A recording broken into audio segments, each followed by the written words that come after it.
ওয়াকানা মুস্তাহিয়ান, লাজুক ছিলেন, বেশ লাজুক। এখন সমাজে লাজুকতা নাই, লাজ শরম আমরা হারাতে বসেছি, ঠিক কিনা? বিশ্বনবী আসাদ্দু হায়াআন মিনাল আযরা ফি খিদ্রিহা, যেই মেয়েদের বিয়ে হয় নাই, এমন ভার্জিন নারী, কুমারী নারী যারা পর্দার ভেতরে অনেক লাজুক হয়ে বসে থাকে, বিশ্বনবী পর্দার আড়ালের ওই কুমারী নারীদের চাইতেও বেশি লাজুক ছিলেন।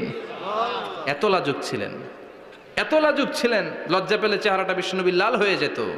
ছোট্টবেলায় হালিমাতুস সাদিয়ার বাড়িতে যখন দুধ খেতে গিয়েছিলেন, বিশ্বনবীর দুধমা হালিমাতুস সাদিয়া বলে, এই কুরাইশি মোহাম্মদ ছেলেটাকে কখনো কাঁদতে দেখি নাই।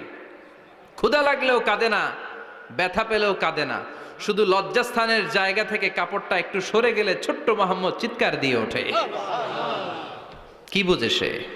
ক্ষুধা লাগলেও কাঁদতো না, ব্যথা পেলেও কাঁদতো না, লজ্জাস্থানের জায়গা থেকে কাপড় সরে গেলে বিশ্বনবী চিৎকার দিয়ে উঠতেন। সুবহানাল্লাহ পড়েন। এজন্য লজ্জা শরমের দরকার আছে না নাই? ইযা লাম তাস্তাহি ফাসনা মা শিতা, যদি লজ্জা শরম না থাকে যা মন চাই তাই করতে পারো। এটা আমাদের বাংলাদেশে ব্যাপক, লাজ শরম কিচ্ছু নাই, যে যেটার যোগ্য না সে সেইটা করতে যায়, ঠিক কিনা? এই যে হিরো আলমের মনোনয়ন নিয়ে টানাটানি, কোনো লজ্জা শরম আছে? আমার যোগ্যতা থাকতে হবে না?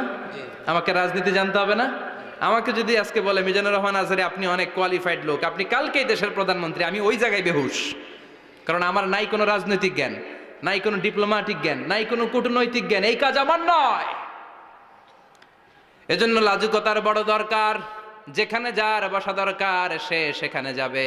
কিয়ামতের আগে যেই লোক যেই চেয়ারে বসার দরকার ওই লোক ওই চেয়ারে বসবে না। এটা হলো কিয়ামতের আলামত। জোরে কোন ঠিক কিনা? সভাপতি হওয়ার যোগ্যতা নাই, সভাপতি হয়, আছে না নাই? সেক্রেটারি হওয়ার যোগ্যতা নাই, সেক্রেটারি হয়, এরকম সমাজে আছে না নাই? নেতা হওয়ার যোগ্যতা নাই, নেতা হয়, আছে না নাই? সবগুলো কিয়ামতের আলামত।